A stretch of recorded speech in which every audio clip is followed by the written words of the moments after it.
Out! You're fired!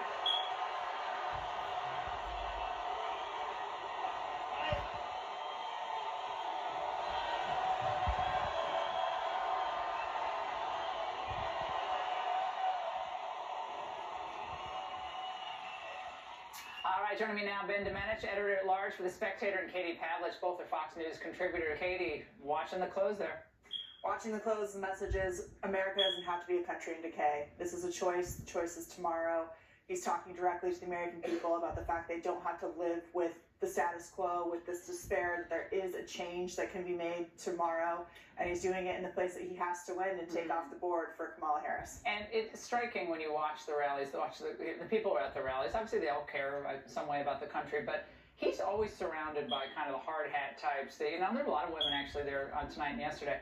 But Kamala Harris is surrounded mostly by college-educated, college-age young women, which that's what they're going to rely on. It's their bread and butter. And look, this is a change election because we've seen very consistently that people in every poll are dissatisfied with the direction of the country. They want to make a big change. She has tried to take on the mantle of change by distancing herself from everything that's happened over the past 4 years. I think that she has not been successful at doing that. And so really this comes down to making the closing case, as Donald Trump has here, that he represents a true difference in direction.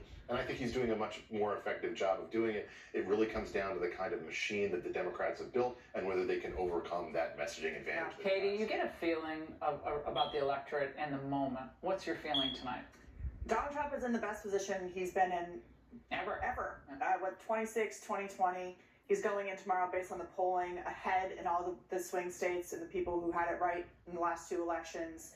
People are showing up to his rallies. You hear this, I think, a ludicrous idea that there's a quiet Kamala voter. I think there is still a quiet Trump voter. And the big question is, how are Democrats going to get people to the polls who can help her make up these voters that she has lost, especially in places like Pennsylvania? Are they really going to be able to make up the difference in Philadelphia with African American voters? Are they going to be able to make up the difference with men? I mean, she has these gaps to fill. She thinks she can. And where are they going to get them from? They think they can make it up because that gender gap they think is going to be that big. But I haven't seen as many souls to the polls this election cycle. Have you? No. Like in Philly or Atlanta? I guess there's some, but it's not like it was in 2020 or 2016. And I think that's an indication that this whole media narrative about her having some kind of wave of joy behind her is a complete fiction. And by the way, to Katie's point, the idea of a quiet Kamala voter, I haven't met that person. I met a lot of people who are not quiet about it, but I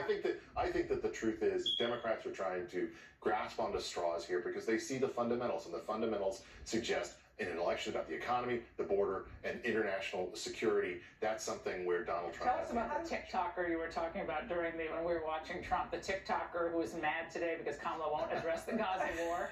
So apparently she was sitting down with this TikToker. Big audience. She has some serious American has some serious questions about how she's going to handle the Middle East. The message is to power on the I mean, Ben, you knew more of the story than I do. I didn't see. I'm not on TikTok. I didn't see the interview. Some kind of... Ça c'est tout le monde. Faut pas besoin pas sortir des messages.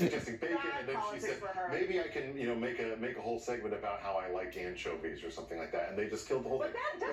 But doesn't that sum it up? That she would really, I think she would thrive as kind of a lifestyle coach.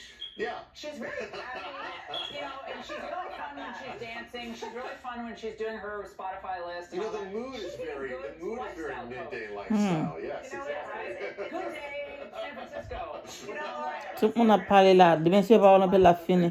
And that's authenticity. She's always trying to fake her way through the last day. Campaign, changing her argument from last week to this week. At the DNC convention, they brought out all of these American flags and they put the camo hats on, even though they've been vilifying those things for years. And most importantly, tout le monde a opinion pas non. Demain si tu veux parole en pile là pour le finir. All of a sudden, she wants people to think she not only feels their pain, but she's going to make it better. Which is why Trump's closing argument about fixing it is going to resonate. Her motto should have been, I broke it, and I'll try my very best to fix it. Yeah. Maybe I'll try All right, joining me now, Florida Congressman Byron Donalds. Congressman, I know you've been with President Trump. You're in Pennsylvania tonight. What are you seeing on the ground? The momentum is moving toward? Laura, the momentum is moving towards Donald Trump. Been all over Pennsylvania. The energy